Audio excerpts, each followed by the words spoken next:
देखिए, अभी जो है सिविल कोड के जो भर्ती है ना, अलग-अलग जिलों के द्वारा निकाली जा रही है, क्योंकि आप सभी जानते ही हैं कि बिहार के सभी जिलों में सिविल कोड बनाए गए हैं। तो वहाँ पे जो है क्लर्क के पदों पे, डीओ के पदों पे और साथ ही साथ जो चपरासी होते हैं, मुंशी होते हैं, उनके पदों पे यहाँ पे भर्ती निकाली जा रही है। अगर आपने स्नातक पास किया हुआ है या फिर आपने 10वीं पास किया हुआ है तो फॉर्म को भर सकते हैं। किसी प्रकार की कोई भी आपका एग्जाम नहीं होगा, सीधी भर्ती होने वाला है और साथ ही साथ यहाँ पे इसमें किसी प्रकार की कोई भी एप्लीकेशन फी आपको नहीं देना पड़ेगा। ठीक है, फ्री ऑफ कॉस्ट में जो है फॉर्म को भर सकते हैं। इस वीडियो में जो है पूरी जानकारी हमने बताया हुआ है, कैसे जो है फॉर्म को भरना है, किस तरह से आपका सिलेक्शन होने वाला है। तो प्लीज वीडियो शुरू से अंत तक लेकर जरूर देखेंगे और वीडियो थोड़ा सा भी अच्छा लगे तो प्लीज वीडियो को लाइक जरूर करेंगे। चलिए आज का वीडियो शुरू करते हैं। जो है पोस्ट के रिगार्डिंग हम बात कर लेते हैं कि इसमें जो है कौन कौन से पदों पे भर्ती निकाली गई है, फिर बताएंगे भर्ती कहाँ से निकाली गई है और किस तरह से अप्लाई करेंगे और किस तरह से आपका सिलेक्शन होने वाला है।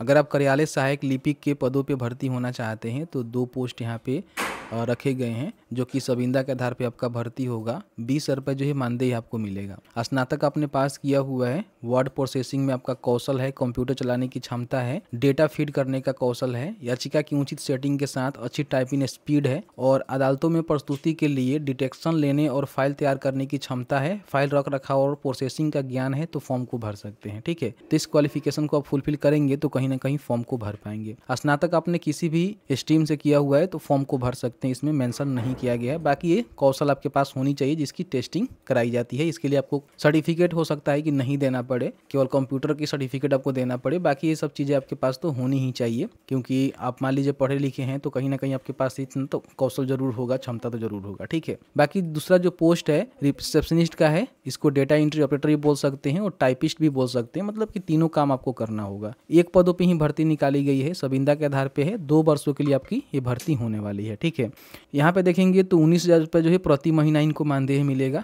सरकारी नौकरी रहता तो यहाँ पे सैलरी के रूप में आपको पैसे मिलते और जो भी टीए डीए बेनिफिट आपको मिलता है वो बेनिफिट मिलता है, लेकिन यहाँ पे देखेंगे तो केवल आपको मानदेय मिलेगा। इसमें आपको एक्स्ट्रा कुछ भी नहीं मिलने वाला है। ठीक है, इसमें भी आपने किसी भी स्ट्रीम से स्नातक पास किया हुआ है तो फॉर्म को भर सकते हैं। बाकी मौखिक और लिखित संचार कौशल होनी चाहिए, वर्ड और डेटा जो प्रोसेसिंग क्षमता है वो आपके पास होनी चाहिए, telephone, fax machine, switch board आदि पर काम करने का क्षमता होनी चाहिए, तो फॉर्म को भर सकते हैं। कार्यालय चपरासी यानी कि मुंशी अटेंडेंट का भी पोस्ट यहाँ पे रहने वाले हैं, 2 पदों पे भर्ती होगा। मैट्रिक पास है तो फॉर्म को भर सकते हैं। बाकी साइकिल चलाने का ज्ञान और जो भी टेलीफोन होता है, फैक्स मशीन होता है, स्विच बोर्ड होता है, वो चलाने की क्षमता है, तो ये पोस्ट आपके लिए अच्छा है। 13,000 रुपये जो है महीना आपको यहाँ पे मिलेगा, तो कहीं ना कहीं एक अच्छा पोस्ट साबित हो सकता है। अब यहाँ पे हम बात कर लेते हैं कि भर्ती जो है कौन से कार्यालय के लिए निकाली गई है। तो देखिए, जहानाबाद में देखेंगे तो LADCS कार्यालय है। ठीक है, जिसका फुल फॉर्म होता है legal aid defence counsel system Jahanabad. तो इसी कार्यालय में जो है आपको काम करना होगा, सविंदा के आधार पे काम आपको करना होगा, किसी प्रकार की सरकारी नौकरी नहीं है। ठीक है,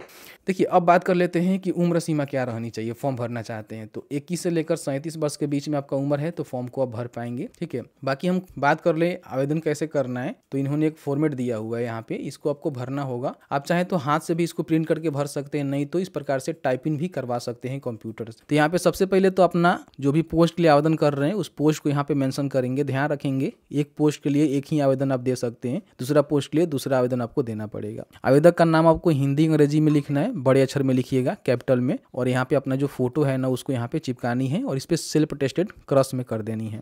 माता पिता का नाम, ठीक है, और जो भी आपका एड्रेस है, मोबाइल नंबर, आधार कार्ड, ईमेल आईडी के साथ और पिन कोड के साथ आपको यहाँ पे मेंशन करना है। अगर आपका वर्तमान और अस्थायी पता दोनों अलग अलग है तो अलग अलग भरेंगे, सेम है तो सेम भरेंगे। अपना जन्म तिथि बताएंगे मैट्रिक के सर्टिफिकेट के अनुसार। विज्ञापन की तिथि पर आपका कितना उम्र हो रहा है, ठीक है, वो जोड़ के बता दीजिएगा। लिंग, राष्ट्रीयता बताएंगे और यहाँ पे जो भी अपने क्वालिफिकेशन कंप्लीट किया हुआ है जिसके बिहाफ पे फॉर्म भरना चाहते हैं उसकी जानकारी यहाँ पे बताएंगे। जैसे कि मैट्रिक आपने कौन से बोर्ड विश्वविद्यालय से किया हुआ है, श्रेणी ग्रेड क्या है, परसेंटेज क्या है और कब आपने उत्तीर्ण किया हुआ है, ये जानकारी यहाँ पे भरेंगे। इस प्रकार से इंटर और स्नातक की भी जानकारी आप यहाँ पे भरेंगे। ठीक है, बाकी यहाँ पे आपका जो है निजनालय में आपका रजिस्ट्रेशन होनी चाहिए, तो NCS पोर्टल पे जाकर अपना जो रजिस्ट्रेशन है उसको कर सकते हैं। ठीक है, ये भी आपका वही रजिस्ट्रेशन होता है तो कर लीजिएगा, नहीं है तो अगर आपके पास है तो निकाल निकाल कर यहाँ पे डाल दीजिएगा। अन्य आपके पास कोई स्पेशल योग्यता है तो बता सकते हैं, नहीं है तो इसको छोड़ दीजिएगा। वर्तमान में कहीं आप काम कर रहे हैं तो उसकी जानकारी आप यहाँ पे दे सकते हैं कि कहाँ वर्क कर रहे हैं, नहीं कर रहे हैं तो आप इसको नोट एप्लीकेबल भी कर सकते हैं, कोई भी दिक्कत नहीं है। बाकी यहाँ पे देखेंगे तो आपको एक घोषणा करना होगा कि मैं जो भी जानकारी दे रहा हूँ जानकारी सही है। यहाँ पे स्थान लिखेंगे कहाँ से जो है फॉर्म को भर रहे हैं, दिनांक लिखेंगे और अभ्यर्थी का जो सिग्नेचर है हिंदी और अंग्रेजी में यहाँ पे करवा लेंगे। अगर आपके पास किसी प्रकार की क्रिमिनल केसेस है तो आपको जो है फॉर्म ए में डिक्लेरेशन देना होगा कि किस प्रकार के केस नंबर है, उसकी जानकारी देना होगा। नहीं है तो इसको छोड़ दीजिएगा, भरना जरूरी नहीं है। जैसे ही फॉर्म को भर लेते हैं या फिर आप टाइपिंग करवा कर तैयार कर लेते हैं तो इसके साथ जो है कुछ महत्वपूर्ण जो डॉक्यूमेंट है ना वो आपको लगाने हैं। जैसे कि सबसे पहले मैट्रिक का अंक प्रमाण पत्र, ठीक है, स्नातक डिग्री सर्टिफिकेट, कंप्यूटर प्रशिक्षण, आधार कार्ड। फौजदारी वाद होने पर आपको जो है फॉर्म ए देना होगा, जो कि नीचे मैंने आपको दिखाया। अगर आपके ऊपर किसी प्रकार की केस है तो फॉर्म ए भी में घोषणा दे सकते हैं कि मेरे पास इस प्रकार की केसेस चल रही है, ठीक है। और उसके साथ ही साथ जो भी आपके पास और भी जैसे मान लीजिए कोई डॉक्यूमेंट वगैरह है तो आपको देना होगा, ठीक है। तो इसमें ध्यान रखिएगा जो भी डॉक्यूमेंट का फोटो कॉपी कराइएगा उस पर सेल्फ अटेस्टेड जरूर कर दीजिएगा और आपका जो कैरेक्टर सर्टिफिकेट यानी कि चरित्र प्रमाण पत्र है वो भी आपको यहाँ पे देना पड़ेगा, ठीक है। तो सारे डॉक्यूमेंट रेडी करने के बाद अब यहाँ पे आपको अप्लाई करना है। तो अप्लाई करने के लिए देखिए सबसे पहले क्या करना है, जो भी इन्होंने फॉर्मेट दिया हुआ है उसको चाहें तो प्रिंट करके उस पर हाथ से भी भर सकते हैं, खुद से लिख सकते हैं, नहीं तो टाइपिंग करवाकर विहित पत्र में सेल्फ अटेस्टेड जो भी पासपोर्ट साइज फोटो है उसको जो है आपको चिपकाना होगा एप्लीकेशन पे, जो कि फोटो का जगह दिया गया है। और जो भी अपना शैक्षणिक तकनीकी चरित्र प्रमाण पत्र की जो फोटो कॉपी है उस पर सेल्फ अटेस्टेड करके आपको इनको भेजना है। भेजने के लिए सबसे पहले जो एक लिफाफा होता है वो आपको लेकर आना है, बड़ा वाला, ठीक है।